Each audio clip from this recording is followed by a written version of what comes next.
Bien, donc, je vais d'abord commencer par remercier l'ambassade de France près le Saint-Siège, et plus particulièrement Madame l'ambassadrice, d'avoir rendu possible, sous son égide, la présentation de ce livre à cette tribune romaine. Je remercie également l'Institut français Centre Saint-Louis pour son accueil, et notamment Madame Delisle et messieurs Adam et Ribuoli. Mais mon travail n'est pas isolé. Je voudrais remercier aussi pour cette conférence ceux qui ont contribué à éclairer mes recherches depuis 40 ans, et notamment les regrettés Jean-Gaston Bardet et Casper Labuchagne. Et puis plus largement, je voudrais remercier toute la communauté des exégètes, et en premier lieu, le pape émérite Benoît XVI, pour son magistral ouvrage sur l'esprit de la liturgie, qui m'a beaucoup aidé à plusieurs moments de cette recherche. Également, les membres de l'Association internationale pour les études en matière de rhétorique biblique et sémitique, qui sont actuellement hébergés aujourd'hui par l'Université pontificale grégorienne, et notamment Roland Ménet, qui a vulgarisé ses recherches en français. Et enfin, je remercie les spécialistes de l'oralité, qui, dans la succession de Jousse, comme Pierre Perrier ou le père Frédéric Guiguin. Voilà. Et puis aussi, je voudrais remercier tous mes confrères exégètes qui m'ont accompagné, corrigé, encouragé, et plus particulièrement Jean-Marie Mathieu, qui supervise mes recherches depuis 17 ans et à qui on doit la résolution de plusieurs énigmes bibliques. Alors, je vais commencer par un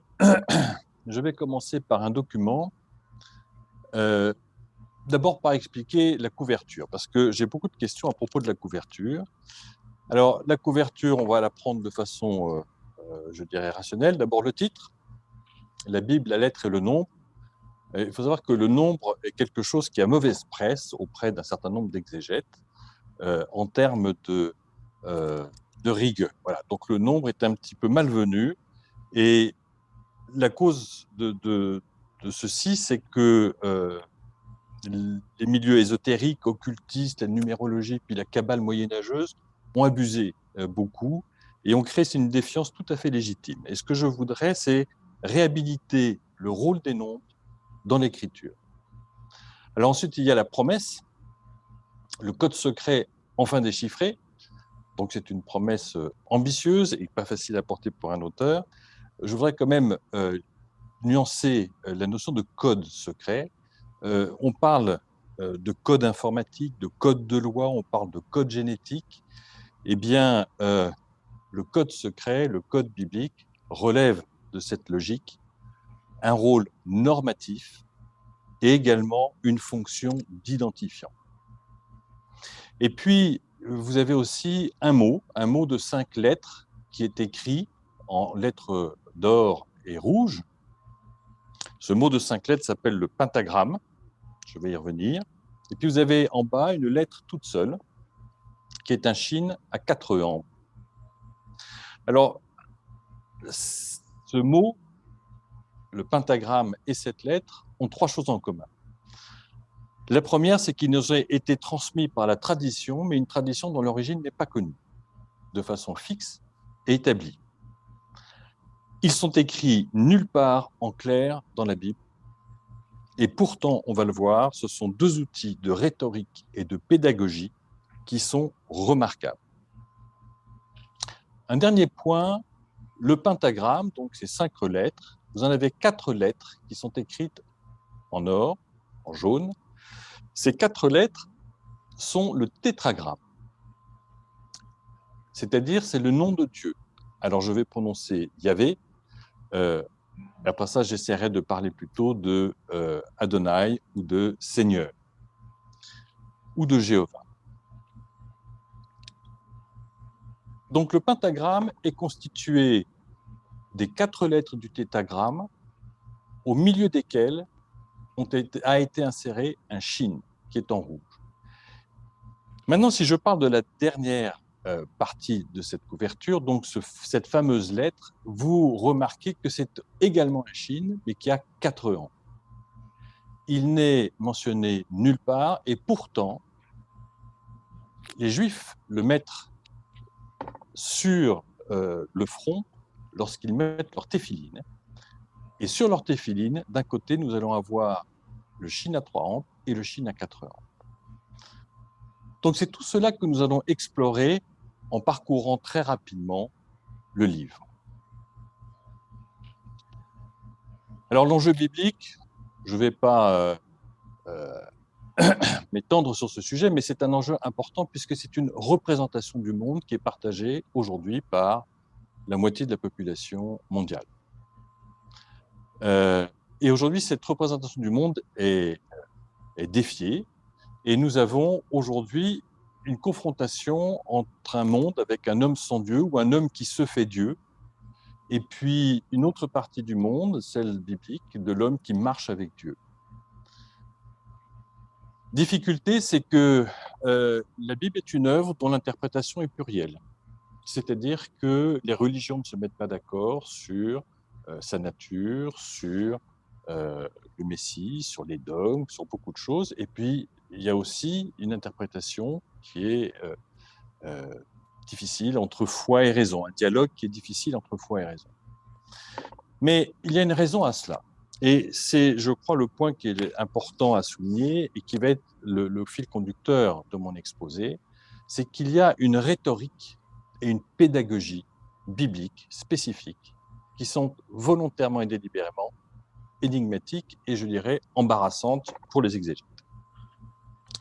Je vais retenir 4 exemples parce qu'ils sont importants puisqu'ils vont montrer que la rhétorique biblique est délibérément énigmatique. Le premier, c'est la vocation d'Isaïe. Je vais lire cette vocation. J'entendis alors la voix du Seigneur qui disait « Qui enverrai-je? Qui sera notre messager ?» Et j'ai répondu « Me voici, envoie-moi. » Et il me dit « Va dire à ce peuple, écoutez bien, mais sans comprendre. Regardez bien, mais sans reconnaître. Alourdis le cœur de ce peuple, rends-le dur d'oreille, aveugle ses yeux, de peur que ses yeux ne voient, que ses oreilles n'entendent et que son cœur ne comprenne, qu'il ne se convertisse et ne soit guéri. » C'est surprenant comme mission pour un prophète de devoir être obscur et de faire en sorte que les gens ne comprennent pas. Alors on va se dire, mais avec la révélation christique, les choses vont s'arranger, tout va devenir clair. Eh bien non. Les disciples, donc je lis Matthieu, les disciples s'approchèrent de Jésus et lui dirent « Mais pourquoi leur parles-tu en parabole ? À nous, tu nous parles clairement, mais pourquoi parles-tu aux gens en parabole ?» Et Jésus leur répondit « À vous, il est donné de connaître les mystères du royaume des cieux, mais ce n'est pas donné à cela. À celui qui a, on donnera et il sera dans l'abondance, et à celui qui n'a pas, on enlèvera même ce qu'il a. Si je leur parle en parabole, c'est parce qu'ils regardent sans regarder et qu'ils écoutent sans écouter ni comprendre. Ainsi s'accomplit pour eux la prophétie d'Isaïe. Vous aurez beau écouter, vous ne comprendrez pas. Vous aurez beau regarder, vous ne verrez pas.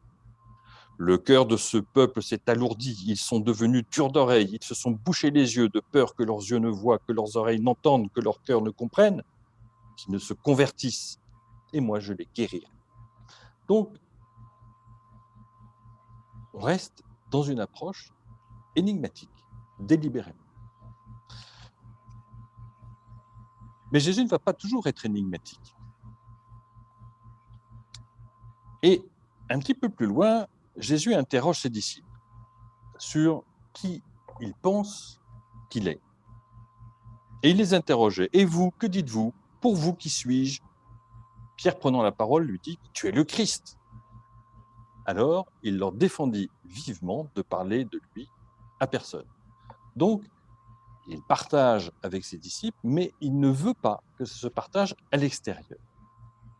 Et écoutez bien la suite. Parce que quand on parle de code secret, la question c'est, est-ce que nous sommes, nous, prêts à entendre les paroles qui sont dites?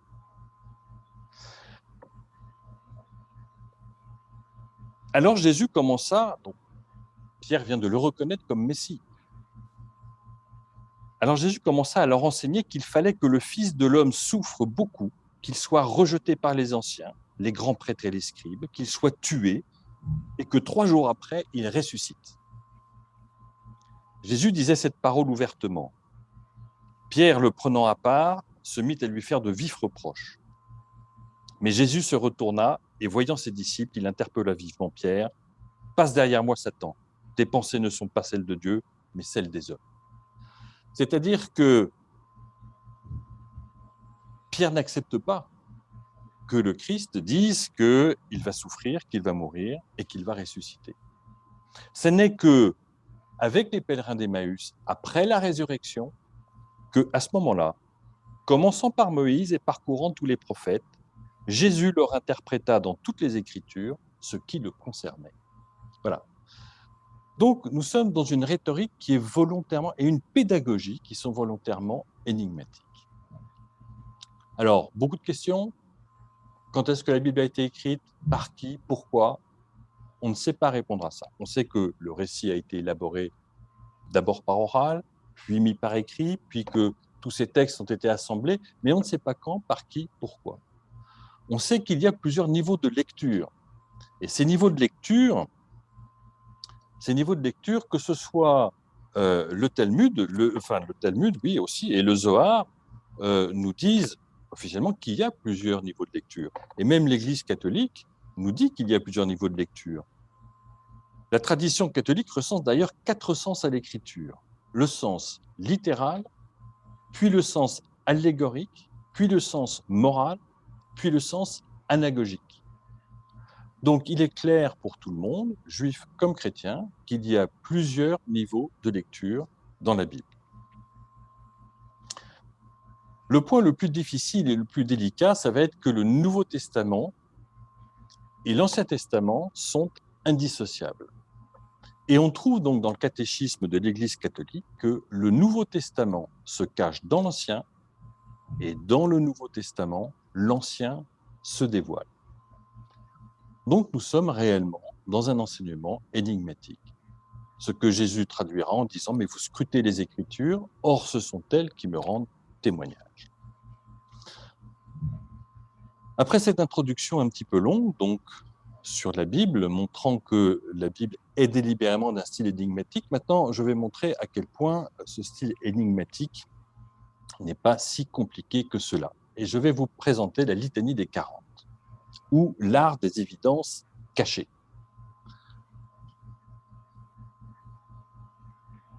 Nous devons réapprendre à lire la Bible pour comprendre la rhétorique et sa pédagogie. 40. Le déluge dure 40 jours et 40 nuits. Moïse va rester 40 ans dans le désert de Madian.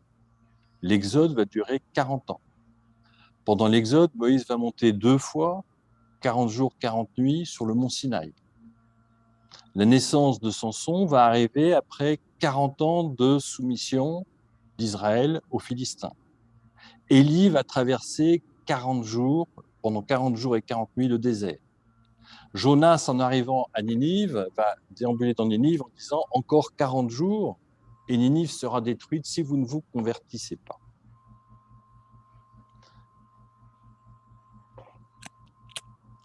Tous ces éléments, tous ces passages ont en commun un certain nombre de points. Et ce qui est important, c'est que les auteurs de la Bible ont créé une catégorie d'événements qui durent 40. 40 jours, 40 ans, 40 nuits, mais ils durent 40. C'est une catégorie d'événements. Alors on peut se demander, mais est-ce qu'ils ont quelque chose en commun, ces événements? Oui. Tous sont précédés d'une période de chaos, de péché ou d'esclavage. Puis il y a une période de 40 qui dure, et à l'issue de cette période de 40 ans, 40 jours, nous allons avoir un état de réconciliation avec Dieu, une nouvelle alliance, une expérience spirituelle ou une rédemption. Alors on peut se demander si la Bible nous a donné des éléments pour comprendre la définition de ce 40. Qu'est-ce qu'il y a derrière ce 40? Eh bien, nous allons avoir 3 passages. Quand les Hébreux quittent l'Égypte, ils vont arriver une première fois devant le pays de Canaan. Et en arrivant devant le pays de Canaan, ils vont envoyer des émissaires qui vont visiter pendant 40 jours le pays de Canaan, et puis ils vont revenir, et ils vont dire, ben non, c'est pas possible, les Cananéens sont des cités extrêmement fortes, puissantes, et il faudrait mieux qu'on retourne en Égypte. Et là, Yahvé se fâche. Adonai se fâche. Et il leur donne un châtiment. Vous porterez pendant 40 ans la peine de vos fautes, et vous saurez ce qu'il en coûte d'encourir ma réprobation. Comme votre exploration du pays a duré 40 jours, ainsi à raison d'une année pour un jour, vous porterez pendant 40 ans la peine de vos fautes, et vous saurez ce qu'il en coûte d'encourir ma réprobation. Donc, derrière le mot 40, il y a encourir la peine, porter la peine de vos fautes. Ça, c'est un premier point qui est important. Ensuite, il y a un châtiment qui est donné dans le Deutéronome. Pour un homme, on va lui donner la sanction pour une faute commise, c'est un nombre de coups proportionné à la gravité de la faute. Mais on ne lui fera pas donner plus de 40 coups, de peur que si l'on continuait à le frapper en allant beaucoup au-delà, ton frère ne fût avili à tes yeux. Donc, le but, c'est une peine, mais le but n'est pas d'avilir. D'accord ?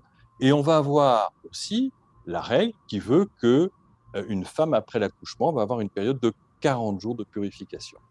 Donc, porter la peine de sa faute, pas pour être avili, mais pour être purifié.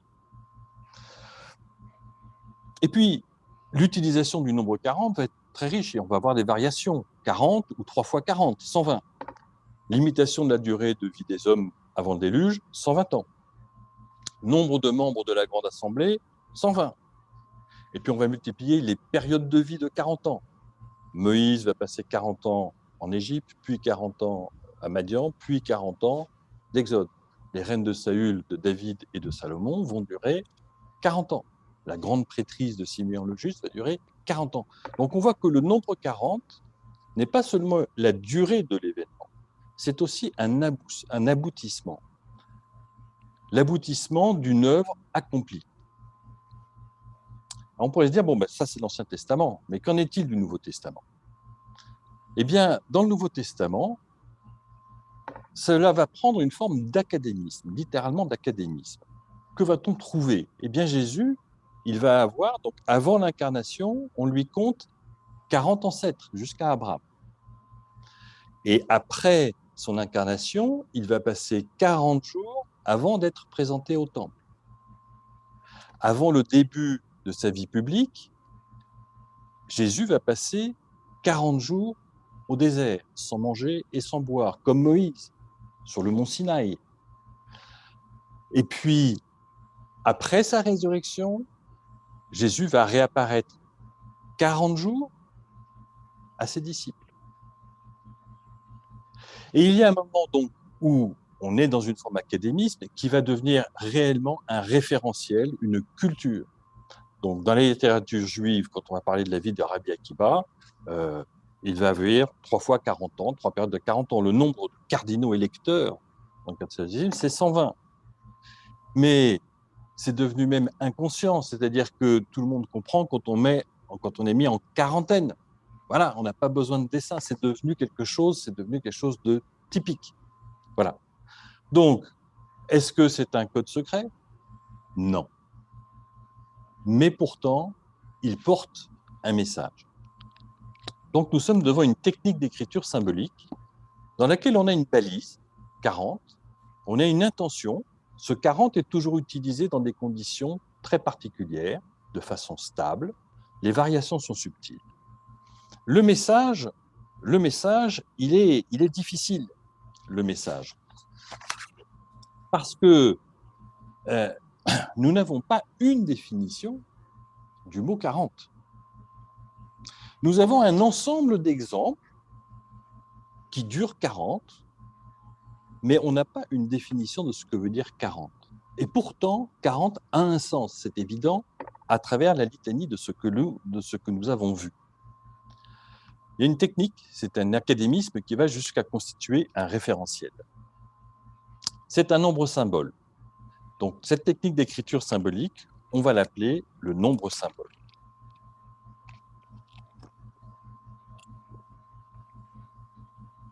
Roland Menet a une phrase pour désigner ça. Il dit que le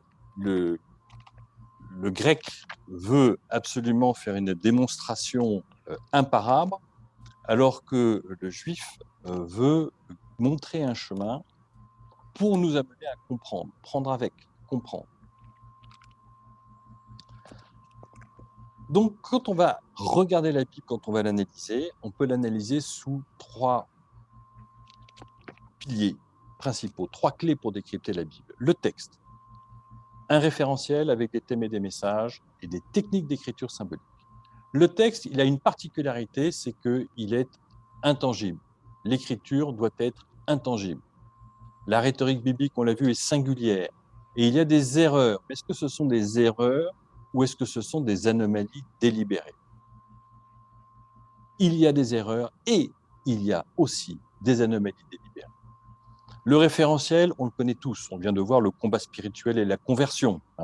Si on doit résumer les 40, c'est un cycle de maturation nécessaire pour un accomplissement, un achèvement, ou c'est une durée nécessaire pour un repentir, une purification, une conversion. Voilà. Mais c'est un petit peu tout ça. On a l'alliance, la présence de Dieu, la miséricorde divine, la rédemption, etc. Donc ça, les termes, le référentiel et les thèmes et messages bibliques sont connus. Les techniques d'écriture symbolique, on vient de voir les nombres symboles avec le 40, on va en voir 9 autres. Symbolon, formes multiples, les lettres nombres, les lettres symboles, la rhétorique biblique, les dilukim, la liturgie, le rituel, les graphismes. Ces techniques d'écriture symbolique vont nous donner 3 informations complémentaires par rapport à ce que nous connaissons déjà du référentiel. Ils vont nous donner un sens du tétragramme. Ces codages vont également nous donner le sens du pentagramme. Et ces codages vont également nous expliquer le sens du shin à 4 ampes. Voilà. Donc, les questions que nous posions, quand, par qui et pourquoi a été écrite la Bible, eh bien, nous allons plutôt remonter par le texte à l'intention des rédacteurs et à leur référentiel, le témoignage de leur expérience spirituelle. Plusieurs niveaux de lecture, eh bien, nous allons recenser, nous allons faire une typologie des techniques d'écriture symbolique. Et le Nouveau Testament se cache dans l'Ancien, eh bien, nous allons voir qu'il n'y a qu'un seul référentiel qui repose sur 2 piliers, le tétragramme et le pentagramme, présents dans les 2 testaments. Alors, nous allons continuer notre investigation des techniques d'écriture symbolique. Nous allons en voir 3 d'un coup, le symbolon, les formes multiples et les lettres nombres, la numération. En décryptant le symbole des patriarches, nous allons découvrir quelle est la numération utilisée par les scribes pour leur codage. Le but du symbole des patriarches, c'est de nous expliquer la numération. Alors peut-être faut-il préciser ce qu'est la numération. Il existe une tradition dans le judaïsme, c'est l'attribution d'une valeur numérique aux lettres. Voilà. C'est une tradition, elle existe. Donc vous avez une feuille qui comporte l'alphabet de 22 lettres. Et puis vous voyez que, ici, donc de 22 lettres, et puis vous voyez que en bas des 22 lettres, j'en ai 5 de plus, qu'on appelle les lettres finales. C'est-à-dire que les 22 lettres sont 22 sons, mais 22 consonnes, mais nous avons en bas 5 finales. Ces lettres sont écrites différemment quand elles sont à la fin d'un mot.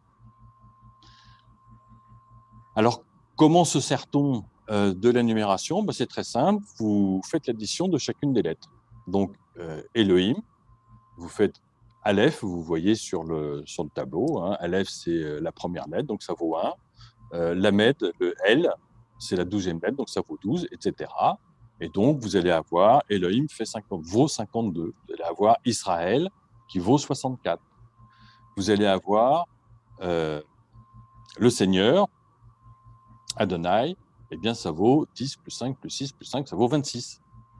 Ah, il se trouve que les Juifs ont une deuxième coordonnée dans leur tradition. Cette deuxième coordonnée, ce calcul en faisant, je suis désolé, c'est une formule, le reste de la division par 9 de la valeur de la lettre. Donc, la deuxième coordonnée pour le seigneur, c'est 1 plus 5 plus 6 plus 5, ça va faire 17. Retenez bien ce nombre 17. Mais nous sommes dans le judaïsme, donc ça ne peut pas être forcément simple. Donc, il va y avoir, on le voit apparaître sur la droite du tableau, il va y avoir une autre possibilité une autre numération possible. Donc, certaines personnes vont dire, oui, mais vous avez noté 23, 24, 25, 26, 27 pour les 5 lettres finales, mais on aurait pu leur donner la valeur qu'elles avaient à l'intérieur des 22 lettres. Et puis, comme rien n'est jamais simple, vous allez avoir la lecture rabbinique. Ils vont dire, mais non, parce qu'on peut, à partir de 9, là, ici, à partir de 9, on peut commencer à compter 10, 20, 30, 40. Hein. On n'est pas obligé de faire 11, 12, 13, 14, on peut faire 10, 20, 30, 40. Et puis, vous allez voir la numération alexandrine qui va dire, mais oui, mais c'est pareil pour les lettres finales. On peut avoir 20, 40, 50, 60 ou 500, 600, 700, 800, etc. Donc, ça nous pose un problème. Le problème, c'est quelle est la bonne numération? Et donc, ça va nous donner deux questions. Est-ce que les rédacteurs de la Bible ont mis la réponse à cette question dans le texte sacré? Première question. Deuxième question, existe-t-il un test sûr de la bonne numération? Voilà. Donc ça, c'est ce que les deux autres codages vont nous amener à résoudre comme problème. Les deux autres codages, technique d'écriture symbolique. Le symbolon n'est pas une invention juive. Le symbolon, c'est un terme grec, le symbole. Voilà. Donc le symbolon, à l'origine, c'est un objet physique, c'est un morceau de poterie qu'on va casser en deux. On va donner un morceau à un émetteur, un morceau à un destinataire, et puis quand les deux morceaux vont se réunir et qu'ils vont coïncider, à ce moment-là, l'émetteur et le destinataire sauront que l'émissaire est bien la personne attendue. Voilà. Donc c'est la réunion des deux morceaux, la coïncidence des deux morceaux qui va révéler que l'émetteur est bien le bon émetteur. Cet objet physique a son pendant en objet conceptuel. Nous, quand on parle de symbole, l'écriture symbolique veut dire, conceptuellement, on sait ce que ça veut dire, c'est-à-dire c'est une façon transposée. L'objet conceptuel en tant que symbole, c'est une forme rhétorique pour montrer. Donc, vous avez un certain nombre de choses, A, B, C, D, E, F, qui vont montrer d'autres choses, A', B', C', D', E', F'. Si je reprends l'exemple des 40, à chaque fois que nous avons 40, nous avons quelque chose, un événement particulier qui appartient à une série des événements qui durent 40 et qui ont beaucoup de choses en commun. D'une façon générale, on aura plutôt la forme A', B', C', dans la structure. C'est ce que verront les gens qui ont étudié la rhétorique biblique et sémitique. Mais d'une façon générale, donc, pour qu'un symbole fonctionne en littérature, dans un raisonnement, pour montrer, il faut que les deux séries coïncident parfaitement. C'est-à-dire qu'il faut que les deux séries soient finies.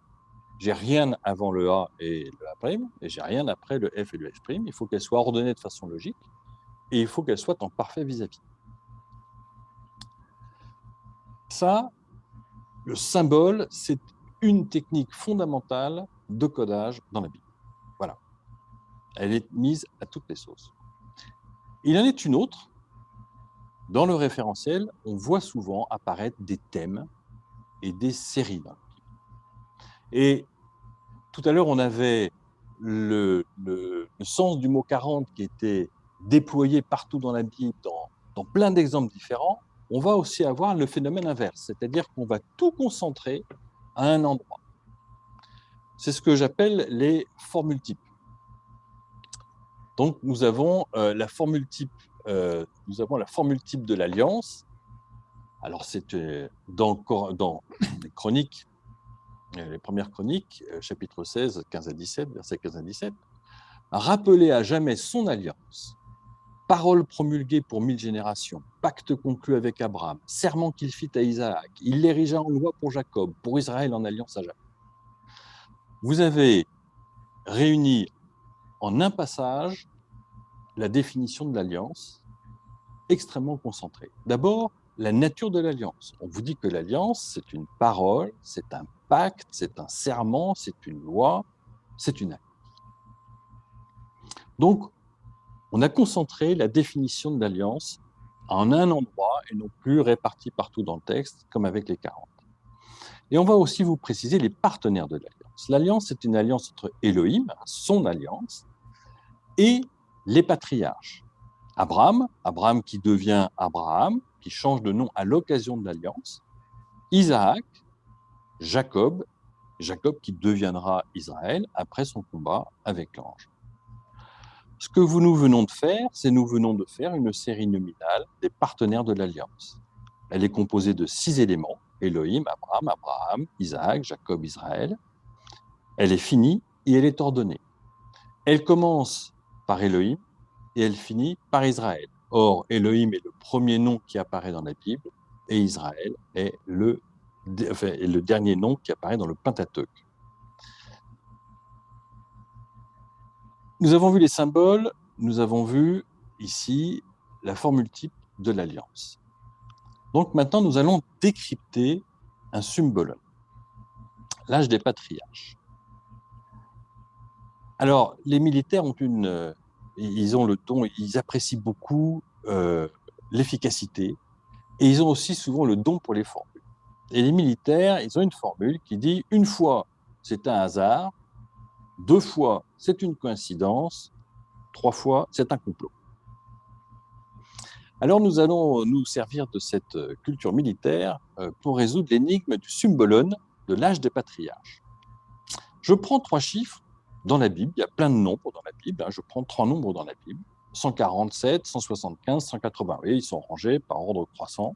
Hein. Mais la Bible va mettre ces nombres en relation avec 3 personnages, Abraham, Isaac, Jacob. Et donc, on va changer l'ordre des nombres. Abraham meurt à 175 ans, Isaac meurt à 180 ans, Jacob meurt à 147 ans. Donc ici, nous sommes dans une logique qui n'est plus le hasard pur.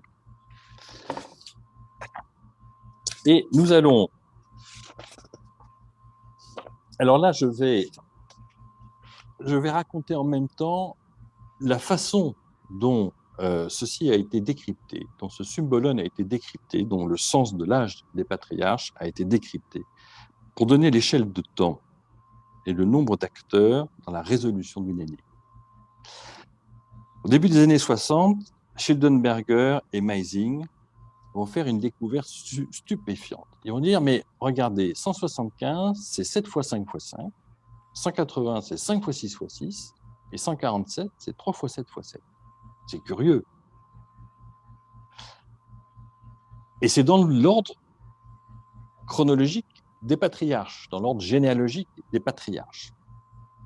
Voilà. Alors, il va s'écouler un certain nombre d'années.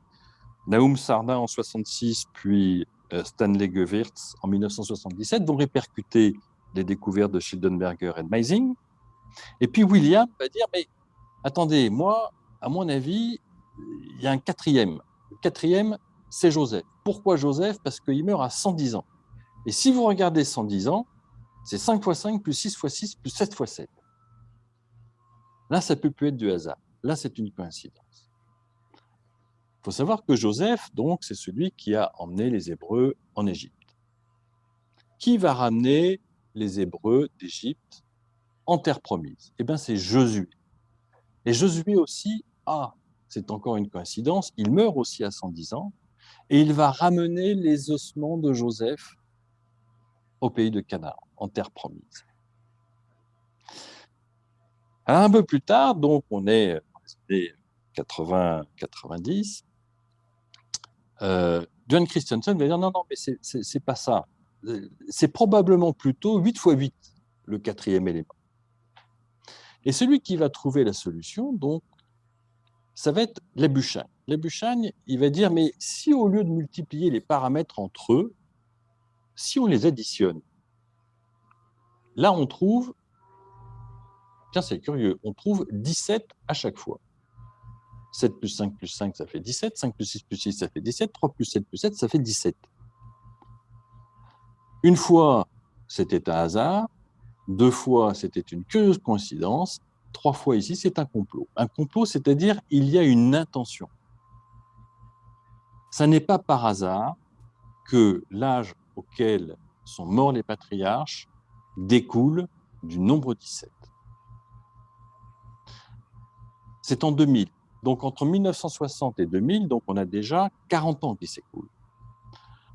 Quand j'ai commencé mes recherches, donc en 2004, j'ai bénéficié du travail de la Buchheim.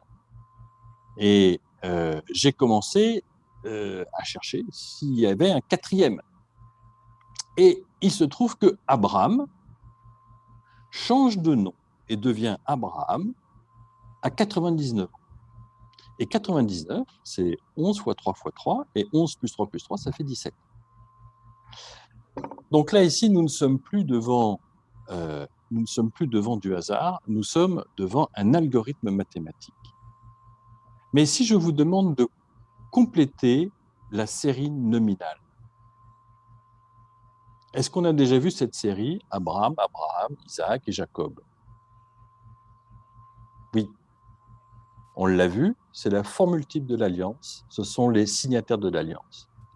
Donc, la formule type, c'est Elohim et Israël. Maintenant, si vous regardez la formule mathématique, l'algorithme mathématique qui permet d'arriver de 17 à l'âge des patriarches, eh bien, c'est tout simplement la décomposition du nombre 17 en une paire et un nombre premier. Mais alors, à ce moment-là, il y en a encore deux. Et oui, il y en a encore deux. Et ça nous donne 52 pour le premier et 64 pour le dernier. Maintenant, si je vous demande, est-ce qu'on a déjà vu un lien entre Elohim et 52 et Israël et 64? Oui, c'est la valeur numérique, selon la numération hébraïque. Aucune autre numération ne donne cette valeur numérique. Donc, le symbole des patriarches est là uniquement pour nous donner la bonne numération à utiliser quand on va travailler sur les techniques d'écriture symbolique. Alors, comme pour un crime, quand on résout une énigme, il faut trouver le motif et la technique. Comment le crime a été exécuté? Comment est-ce que le scribe a construit son symbolone? Eh bien, l'intention, transmettre la bonne numération, la numération hébraïque traditionnelle de 1 à 27. Il faut choisir deux noms, un couple de noms dont on se souviendra facilement. Elohim et Israël, c'est simple, c'est le premier nom et le dernier nom de la Torah, du Pentateuque. Elohim vaut 52, Israël vaut 64. On couvre toutes les positions de lettres dans l'alphabet. Donc on a des lettres finales et on a les 3 dizaines qui sont représentées. Maintenant, il va falloir que je trouve un lien pour m'assurer que personne n'oubliera et qu'on pourra toujours retrouver ce code. Il faut que je trouve une série nominale qui réunisse 52 et 64 et une série nominale qui réunisse Elohim et Israël. Série numérale, à Babylone, on connaissait très bien l'astronomie, on connaissait très bien les noms, on connaissait très bien tout ça. Donc, je connais les séries numérales dérivées de 17.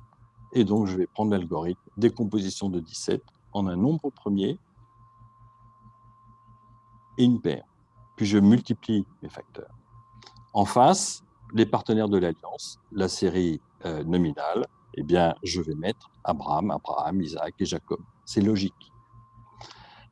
La coïncidence entre le nom et le nombre, c'est un âge, sauf pour le premier et le dernier, où c'est la valeur numérique. Et pour être sûr de ne jamais perdre le code, eh bien, je vais introduire la formule de la série nominale. Donc voilà comment on reconstruit la façon dont travaille un scribe quand il doit dire quelque chose. On va dire, oui, mais c'est beaucoup, On parle beaucoup de nombres. Où sont les messages? On va y arriver. Donc, c'est quand on va commencer à parler des mots et des lettres. 17 est un nombre pivot. Donc, on vient de le voir, c'est la deuxième coordonnée de Adonai. Donc, 17, c'est un mot, c'est un nombre qui est très important parce que c'est la deuxième coordonnée de Adonai. On vient de voir qu'il a été utilisé pour le codage, pour le symbole des patriarches. Mais 17 est aussi utilisé autrement. Quand on prend le triangulaire d'un nombre, c'est-à-dire quand on fait la somme de tous les nombres de 1 jusqu'à ce nombre. Donc le triangulaire de 17, ça vaut 153. 153, est-ce que ça vous dit quelque chose dans la Bible? Oui, les 153 poissons de la pêche miraculeuse. Cette opération était connue des pythagoriciens, ça s'appelle l'addition théosophique. Elle symbolise tout ce qui est en projet, tout ce qui est contenu dans le projet. Donc, tout ce qui est contenu dans 17, tout ce qui fait partie du projet de Dieu. Et dans ce qui fait partie du projet de Dieu, si on regarde la famille d'Abraham, Sarah et Isaac, eh bien, on se rend compte que quand on fait la somme des lettres des noms, on obtient 153. Alors vous allez me dire, mais oui, mais ils ont changé de nom. Eh oui, ils ont changé de nom. Mais on a retiré le yod qui vaut 10 à Sarah, et puis on a rajouté un hé à Abraham et à Sarah. Et donc on est toujours à 153. Vous l'avez dit, on a aussi les 153 poissons de la pêche miraculeuse. Et puis on a des textes qui sont structurés aussi autour du nombre 17. Donc on voit que certains nombres sont des nombres pivots. Alors là, je vais me permettre une petite anecdote amusante. C'est la superstition. La superstition nous dit beaucoup des traditions. En France, le nombre qui porte malheur, c'est le 13. En Italie, c'est le 17. Voilà. Alors, d'où peuvent venir ces traditions? Donc, quand on regarde sur Wikipédia, le 17, il est malvenu en Italie parce que quand vous prenez les lettres, quand vous faites les lettres du mot Vixi, j'ai vécu, ce sont les lettres qui donnent 17. Hein. Et donc, j'ai vécu, c'est que je suis mort si j'ai vécu. Donc, 17 porte malheur. Voilà. Donc ça, c'est l'explication qui est donnée. Nous, bien entendu, on a une autre explication. Les Juifs ne prononcent pas le nom de Dieu. Ils ne prononcent pas Yahvé. D'accord ? Ils peuvent prononcer Adonai, Seigneur, mais ne prononcent pas le nom de Dieu. Et donc, le respect sacré par rapport au nom de Dieu s'est transposé au nombre 17. Notre explication, c'est le nombre 13. Donc, je vais avoir une autre formule type. Le Shema Israël. Le Shema Israël, c'est la prière que les Juifs disent tous les jours, tous les matins, ou même plusieurs fois par jour. Écoute Israël, le Seigneur, notre Elohim, le Seigneur est un. C'est une prière qui a été donnée par Moïse peu de temps avant sa mort, dans ses discours, ces 3 derniers discours dans le Deutéronome. Maintenant, cette formule, elle va nous donner les noms de Dieu. El, Elohim, le Seigneur, Adonai, Yahvé, et puis aussi Yahvé Erad, Dieu un. Et on s'aperçoit que, en fait, ils sont tous multiples de 13. C'est-à-dire que nous avons 13 semble être un nombre pivot. Et même si je rajoute l'Esprit Saint, ou Arkadosh, j'obtiens 78 qui fait 6 fois 13. Donc c'est une interprétation tout à fait gratuite, mais la raison pour laquelle nous n'avons pas de rangée 13 dans les avions de Air France et de rangée 17 dans les avions d'Alitalia, vous regarderez, eh bien c'est certainement, à mon avis, l'origine est à chercher ici. Voilà, on a soupé pour les nombres. Maintenant, on va parler un petit peu des lettres, les lettres symboles. Et on va arriver au sens du tétragramme. Les lettres symboles. Les lettres hébraïques portent... nous avons l'habitude, quand on parle de lettres, nous avons l'habitude d'associer les lettres à un son. Il n'en est pas de même dans l'écriture antique. L'écriture, elle commence par des pictogrammes. Hein. C'est l'art pariétal. L'homme des cavernes, il dessinait des bisons sur les murs et il représentait donc les objets autour de lui. Donc nous avons des pictogrammes. Les pictogrammes peuvent avoir évolué un petit peu vers des idéogrammes quand on a commencé à traiter de sentiments, quand on a commencé à traiter de concepts plus sophistiqués. Mais à l'origine, donc, nous avons des pictogrammes. L'évolution, la révolution a été de passer de la représentation de l'objet au son. Et ça s'est fait de la façon suivante. Donc ici, vous avez pour cette lettre, vous avez l'histoire de la représentation de la lettre, du début jusqu'à la forme très élaborée que vous avez dans les colonnes marquées 3 et 4, forme qui est la forme qui, elle, n'est apparue qu'au 6e ou au 7e siècle de notre ère. Donc cette révolution, elle s'est passée à peu près vers le 15e siècle, le jour où des ouvriers dans des mines du Sinaï ont décidé de représenter les sons avec le pictogramme qui correspondait au son du début du mot.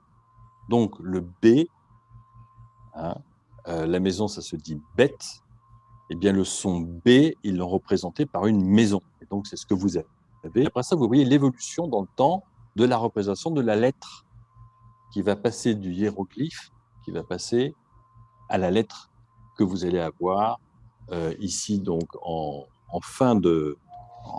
à la période christique, et puis ici, là, c'est la forme qu'elle a au 6e ou 7e siècle.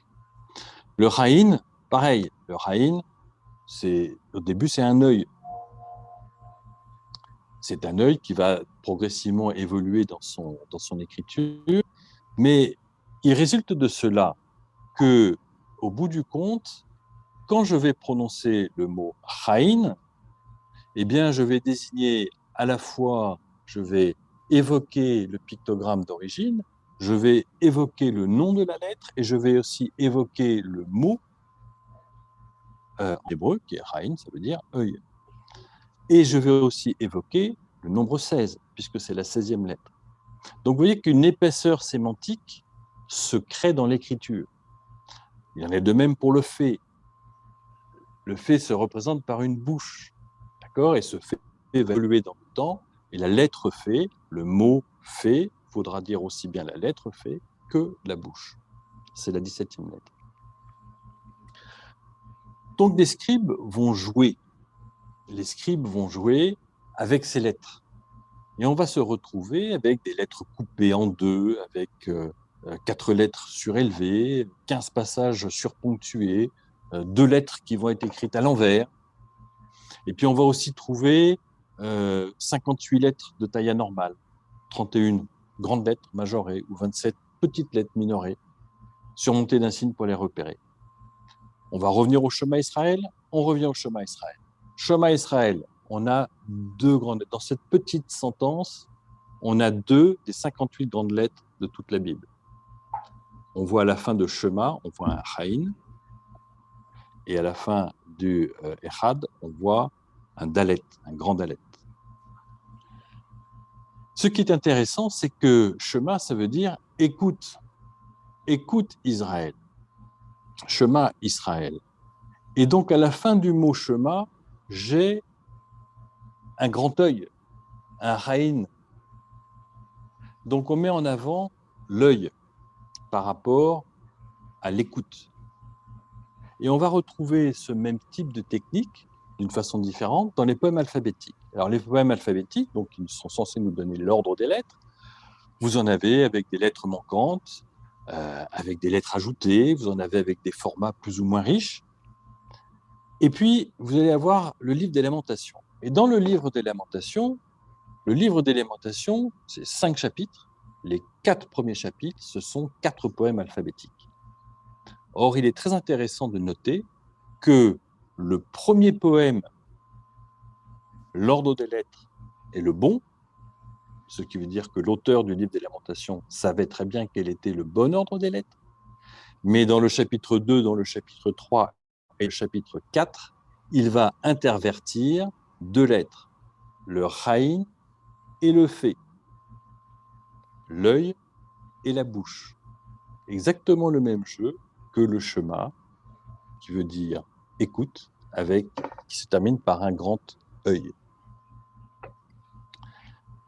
Ces jeux vont être étudiés par les Juifs, ils vont être extrêmement étudiés. Et puis, les Juifs vont être confrontés à la fin du XIe siècle, non, au début du XIe siècle, ils vont être confrontés au sud de l'Espagne à l'invasion arabe. Les Omeyyades de Cordoue vont être renversés par les Almoravides en 1013, et puis qui vont menacer les Juifs de conversion ou ils vont devoir payer une rançon. Et puis en revanche, en 1146, ce sont les Almohades qui vont renverser les Almoravides et là qui vont exiger la conversion au fil de l'épée. Et donc là, les Juifs vont quitter l'Espagne et vont se répandre en Europe, dans la chrétienté. Et donc il va y avoir de grands contacts entre les chrétiens et les Juifs à cette occasion. Et va apparaître un échange entre la culture chrétienne et la culture juive, qui existait déjà, mais elle va s'accentuer.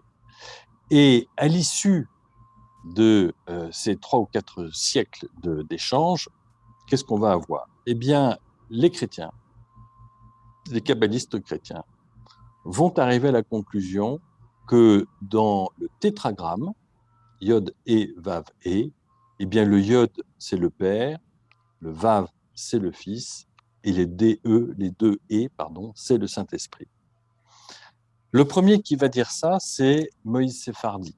Moïse Sephardi est un juif, et c'est un juif qui va se convertir, être baptisé en 1106 et prendre le nom de Pierre-Alphonse. Lui, il va juste dire que les 3 lettres illustrent la Trinité. Il ne va pas dire pourquoi.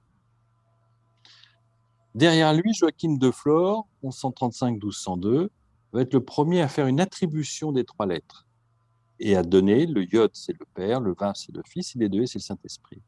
Arnaud de Villanova, 1240-1312, lui, va confirmer la proposition de Joachim de Flore.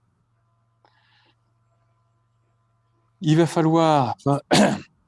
Alors, juste à titre indicatif, le Zohar est écrit à la fin de cette période. Le Zohar, donc ce livre juif, kabbaliste juif, est écrit à la fin de cette période. Donc, je dirais, les dés sont joués, les dés sont lancés déjà. Il va falloir plus de 600 ans pour trouver les justifications à cette affirmation que le Yod est le Père, le Vav est le Fils et les 2 sont le Saint-Esprit. Et ça, on doit ça à Jean-Gaston Bardet. Alors, je donne juste un tout petit exemple parce qu'il est assez emblématique. Mais il y a beaucoup d'exemples qui sont donnés, qui sont à disposition. Dans la généalogie de Caïn, on a une succession et Pierre engendra Paul, qui engendra, etc. Voilà, donc, les uns engendrent les autres. Et on en a un, c'est Irad engendra, regardez bien l'orthographe, mais Rouyaël, et Mériaël engendra Méthousaël. C'est-à-dire que, côte à côte, nous avons le même nom écrit de 2 façons différentes.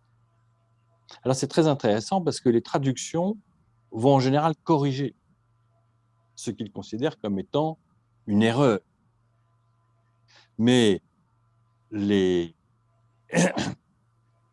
on peut se poser la question de savoir si ce n'est pas, au contraire, volontaire. Parce que Irad engendra Merouyaël, on voit bien qu'il y a un Vav. Mais quand Merouyaël, à son tour, devient père et qu'il engendre Méthousaël, à ce moment-là, on a un Yod. Vav quand il est fils, Yod quand il est père. Il faut savoir que la Bible était corrigée régulièrement et de façon extrêmement précise par, par les correcteurs. Donc, laisser une telle faute que même les traducteurs corrigent par la suite, c'est donc que nous ne sommes pas devant une erreur, nous sommes devant une anomalie. Cette série va se terminer en 1517 avec Jean Reuchlin qui va, dans le De Arte Cabalistica, révéler le pentagramme. Donc, nous entrons maintenant dans la fin de cette recherche sur les techniques d'écriture symbolique avec le pentagramme et avec le shin à 4 ans. Le pentagramme est connu de façon formelle, certaine, à partir de Jean Reuchlin. Et Jean Reuchlin l'explique dans un livre, il dit, dans le De Arte Cabalistica, il dit en 1517, les vrais chrétiens estiment qu'ils prononcent bien plus justement le nom tétragramme dans le nom Yod et Shin Vav et, le pentagramme, le vrai Messie. Alors, Jean Reuchlin ne dit pas qui sont les vrais chrétiens, mais il ne dit pas non plus où il a trouvé le Yod et Shin Vav et, mais le pentagramme est officiel à ce moment-là. Quand on fait des recherches, on s'aperçoit que Paul et Jean, après la résurrection, se mettent à parler d'un nom nouveau pour Jésus. Un nom qui est au-dessus de tout nom, y compris celui des anges. Un nouveau nom, Jean dans l'Apocalypse. Un nom que nul ne connaît. Mais ils ne vont pas donner ce nom.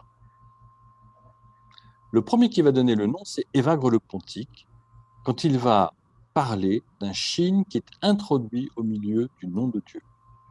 Et là, c'est à la deuxième moitié du IVe siècle de notre ère. Après Reuchlin, ça va être confirmé par Jean-Baptiste Cotelier, qui est celui qui va traduire Évagre le Pontique en 1600 vers 1670. Le pentagramme va devenir régulièrement représenté. Jean-Gaston Bardet va le commenter et le trouver codé une fois dans Daniel. Et Jean-Marie Mathieu, lui, va multiplier les exemples de la présence de ce pentagramme dans l'Ancien Testament. Ce pentagramme vaut 47. C'est le nom de Dieu, 26, plus la lettre Shin, qui vaut 21, donc ça fait 47. C'est une précision qui va avoir son importance. Donc ce pentagramme est plusieurs fois crypté dans l'Ancien Testament. Alors pour cela, il va falloir que je présente une nouvelle technique de codage, d'écriture symbolique, ce sont les dilougues de raison 3. Alors qu'est-ce que c'est qu'un dilougue? C'est un codage qui, dans la tradition hébraïque, consiste à déchiffrer un message en sautant un nombre constant de lettres dans un texte. Donc un dilougue de raison 3, on lit une lettre sur 3, le désir de tous, je prends une lettre sur 3 et ça me donne Dieu. Et les scribes dans l'Ancien Testament vont coder un certain nombre de fois le pentagramme. Mais ils ne vont pas le coder n'importe où.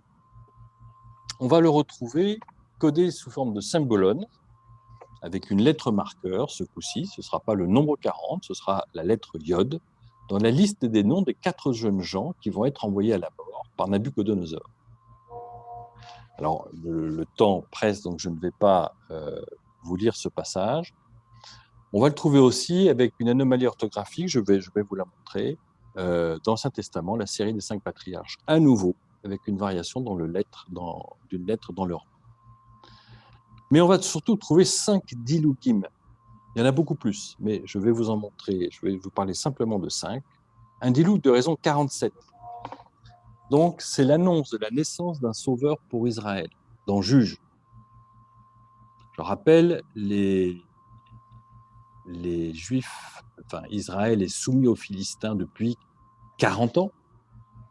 Et à l'issue de 40 ans, eh bien, il va y avoir une annonce, la naissance d'un sauveur pour Israël. Ce sera Samson.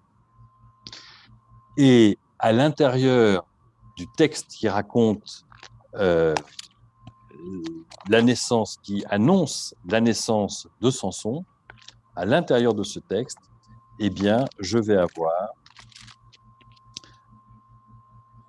un diloug de raison 47 qui va me donner le pentagramme.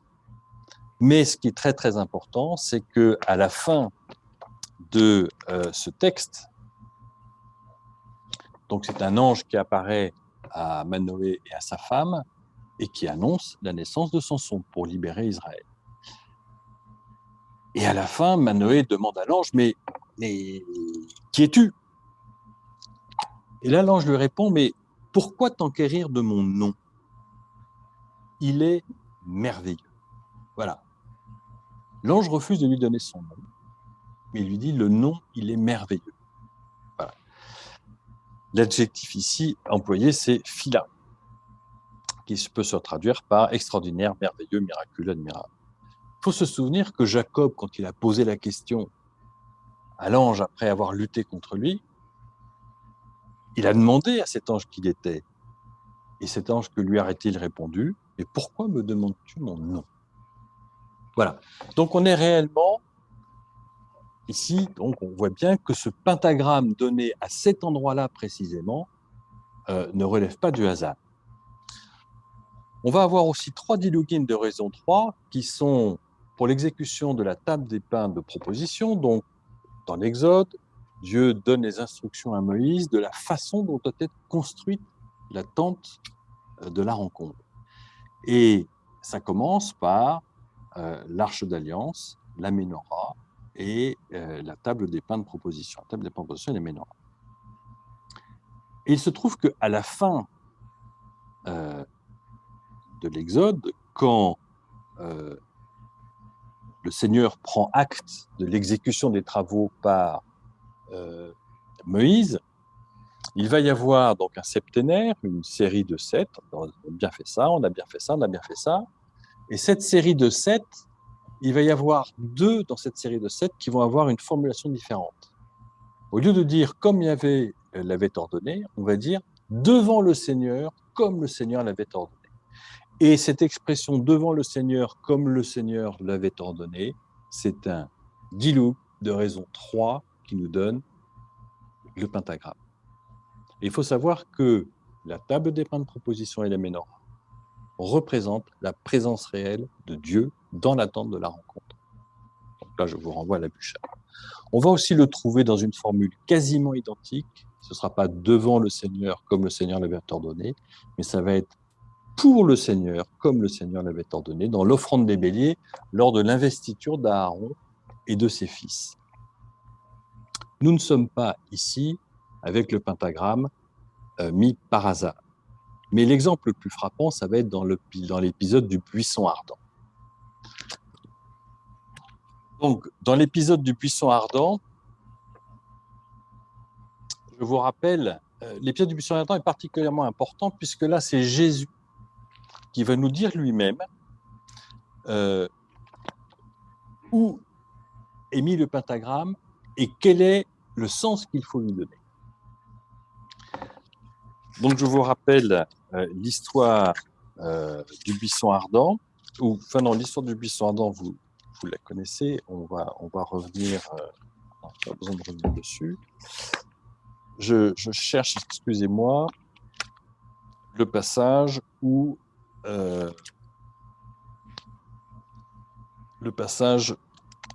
Jésus, voilà, bon, alors je vais vous le donner de tête. Il y a une règle juive qui s'appelle la règle du lévira.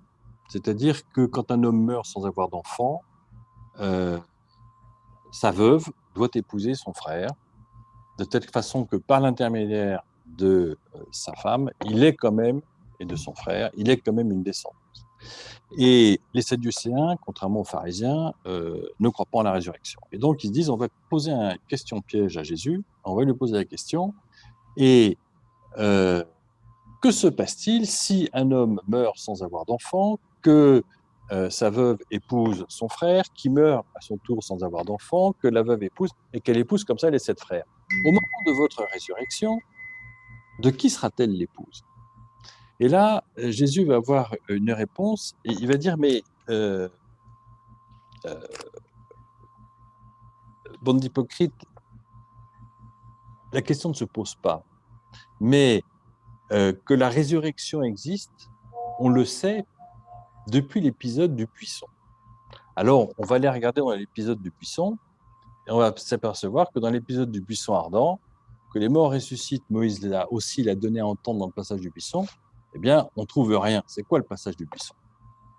Le passage du buisson, c'est Moïse qui garde depuis 40 ans les brebis, le troupeau de son beau-père Jéthro, est un jour dans le désert et il voit devant lui un buisson qui flambe sans consumer, sans se consumer. Il s'approche curieusement et du buisson s'élève une voix et cette voix va lui demander d'aller voir Pharaon pour dire à Pharaon de laisser partir les Hébreux d'Égypte et de dire par la même occasion aux Hébreux de le suivre. Et là, Moïse, il se dit, non, c'est pas possible. Là, allez voir Pharaon pour lui dire ça. Et donc, Moïse demande à la voix qui sort du buisson, mais si les Hébreux me demandent qui m'envoie, que dois-je répondre? Et là, la réponse va être extrêmement curieuse. Dieu va répondre en 3 fois. Dieu dit à Moïse, je suis celui qui suis. C'est quand même pas très explicatif. Et il dit, voici ce que tu diras aux Israélites, je suis m'a envoyé vers vous. Alors, je vous rappelle que je suis, c'est dit 4 fois par Jésus à propos de lui-même, à tel point que les Juifs vont essayer de le lapider quand Jésus va dire je suis. Et Dieu dit à Moïse, tu parleras ainsi aux Israélites, Adonai, le Dieu de vos pères, le Dieu d'Abraham, le Dieu d'Isaac, le Dieu de Jacob m'a envoyé vers vous. C'est mon nom pour toujours, c'est ainsi que l'on m'invoquera de génération en génération. Eh bien ici, il n'est nulle part question de résurrection. Et pourtant, si on regarde le début de ce passage, et dit Elohim à Moïse, je suis qui je serai et tu parleras ainsi. Eh bien, nous avons le pentagramme. C'est-à-dire qu'au moment où Dieu dit à Moïse, je suis celui qui suis, il est en train de se présenter aussi comme étant le pentagramme. Et le pentagramme est même donné avant le tétragramme. Alors, je ne vais pas développer le sens du Shin, mais le Shin ici représente la nature humaine. Il représente à la fois l'incarnation, mais aussi l'ascension, la remontée du corps glorieux du Christ dans le Père, au sein du Père, le Shin au milieu du tétragramme. On va retrouver aussi le pentagramme avec les changements de nom des patriarches. Merouyaël, on l'a déjà vu, le Merouyaël qui devient Mériaël, nous donne le Yod. Abraham qui devient Abraham avec le He. Isaac qui devient Itchak, et Isaac qui devient Ishak 4 fois. Jacob qui va prendre un Vav 5 fois. Et Joseph, une fois, va s'écrire Joseph. Si je prends donc les 4 patriarches dont on nous raconte la vie dans la Genèse, Abraham, Isaac, Jacob et Joseph, leur changement de nom me donne He, Shin, Vav, E. Et Merouyaël, qui est de la lignée caïnite, lui va nous donner le Yod. Tous ces codages, nous les avons déjà vus. Donc on voit que ces techniques d'écriture symbolique, elles sont utilisées partout et elles sont cohérentes les unes avec les autres. Et je vais conclure sur le Shin, sur les téphilines. Sur les téphilines, donc la tradition juive demande aux juifs de porter un téphiline.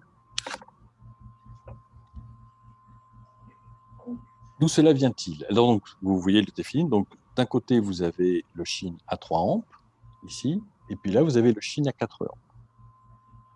D'où vient la tradition de porter des téphilines? Eh bien, 4 fois dans la Bible, Dieu va donner l'instruction de faire quelque chose et de dire « ce sera pour toi un signe sur ta main, un bandeau sur ton front ». Donc cette phrase-là, ce sera pour toi un signe sur ta main, un mémorial sur ton front. Ça va être reprise 4 fois. 2 fois à propos de la Pâque, d'accord, dans lequel on explique l'offrande des premiers-nés, le sens de ce geste est donné explicitement, c'est pourquoi je sacrifie à Adonai tout mâle sorti premier du sein maternel, et je rachète tout premier-né de mes fils. Ce sera pour toi un signe sur ta main, un bandeau sur ton front.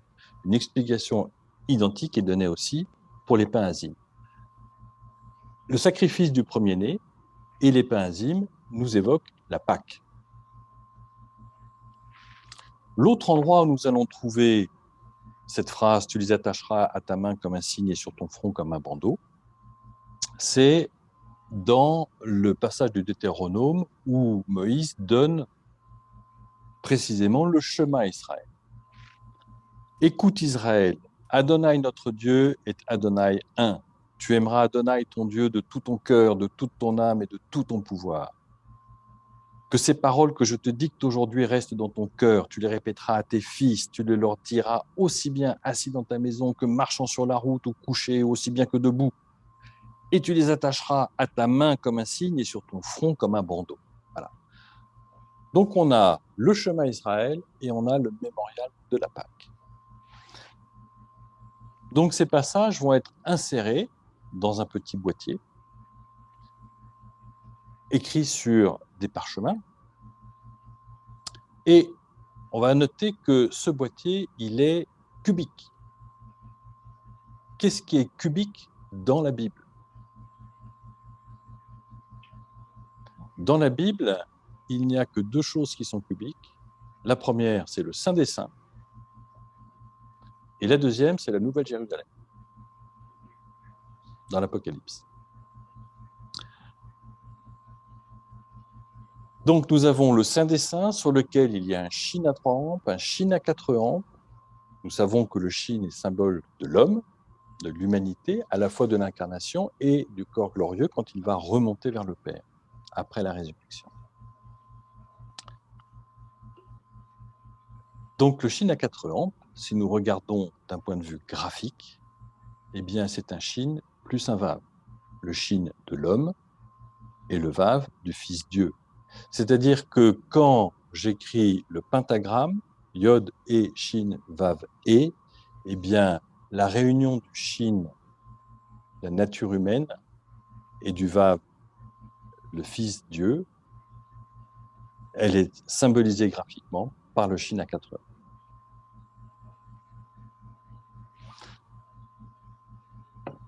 Je vais conclure sur 3 choses. D'abord, l'intention des auteurs de la Bible fut de transmettre, massorette, texte massorétique, de transmettre leur témoignage de leur expérience spirituelle afin que les générations futures puissent le recevoir, et recevoir se dit Kabbalah.